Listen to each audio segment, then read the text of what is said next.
Hello dear friends, welcome again to my channel, YouTube channel Geotechnical Engineering Consultancy Tips.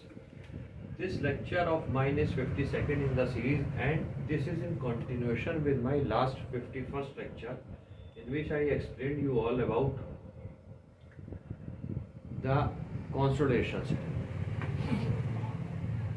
This lecture is dealing with immediate settlement of clays and sands.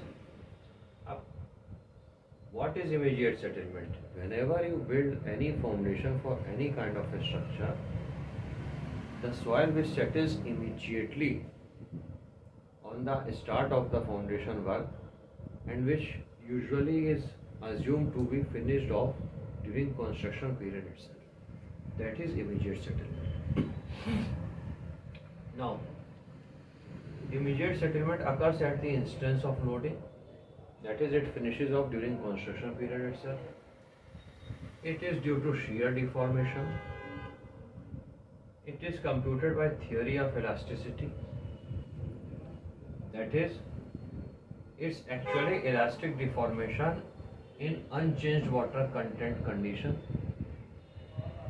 It is not too important for saturated clays because of its low permeability. However, it is very important for sands. Its effect is negated by the disturbance of soil during construction process. Why? Because हम लोग immediate settlement की बात कर रहे हैं, तो जो हम geotechnical investigation के basis पे test data prepare होने के बाद calculate करते हैं, और basically when we start our foundation work, we usually disturb the natural soil formation during excavation process itself. So what does this mean is, negated means that whenever we build a foundation, the naturality of the soil is disturbed. So that is why calculating immediate settlement in particular for clays does not have much significance, although it is very important for sands because immediate settlement is the core of the settlement produced for sandy soils. Now, actually the total settlement consists of immediate settlement, consolidation settlement and long-term time rate settlement for clays, but in sandy soils it is the immediate settlement only which comes to the fore. Now, if we compare immediate settlement of clays and sands, the settlement in clays is proportional to the width of footing of the assumed dimensions the type of footing, the size of a footing which we are providing for that very particular kind of a structure.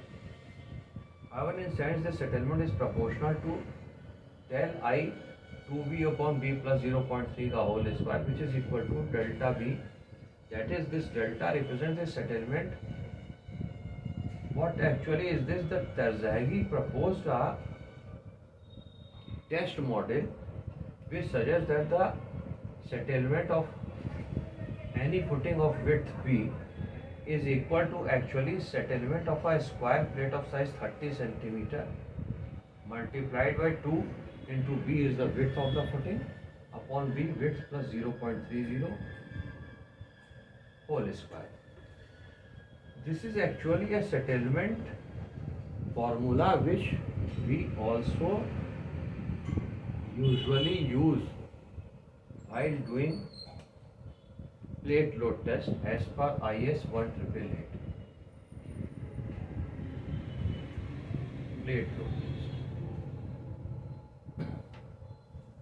Now, the settlement in clay soil is proportional to the thickness of the clay layer in the influence, whilst it is not proportional to the thickness of the sandy layer in the influence zone. It is actually based on the N values, the standard penetration test values which we do usually obtain at the site for sandy soils, because it is impractical to collect, rather to say it is impossible to collect undisturbed samples for sandy soil. Now the equation which we use for calculating the immediate settlement of clay soils is S is equal to QB bracket 1 minus mu square upon ES into IW. This is being mentioned in clause 9.2.3.2 of IS 8009 part 1 1976 reaffirmed 2018, where Q is the intensity of pressure, V is the least dimension of footing, that is the width of the footing, mu is the Poisson's ratio, which is usually taken as 0.5 for clays. ES is the modulus of elasticity of soil, which varies and depends on the kind of the soil, whether it is medium plasticity clay soil, high plasticity clay soil, or low plasticity and compressivity clay soil, or based on the kind of the soil, which is actually decided on the basis of the particle size analysis. IW is the influence factor, which depends upon the shape of the footing, that is the length and the width of the footing. This is also being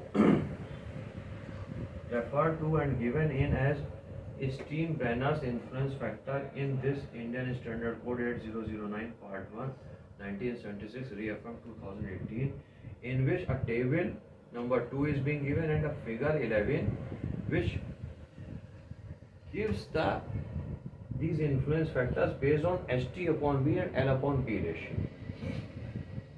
Now, the immediate settlement being calculated for sandy soils is based on this formula 0.722Q n minus 3 into 2B upon B plus 0.3 the whole square, which is actually the equation given by Tarzaghi and Peck, and based on this equation a graph in figure 9 has been prepared in this Indian Standard Code 8009 Part 1 1976 reaffirmed 2018, and this equation, if you refer to, is as per clause 9.1.4 of this code, where Q is the intensity of applied pressure, N is the corrected N value.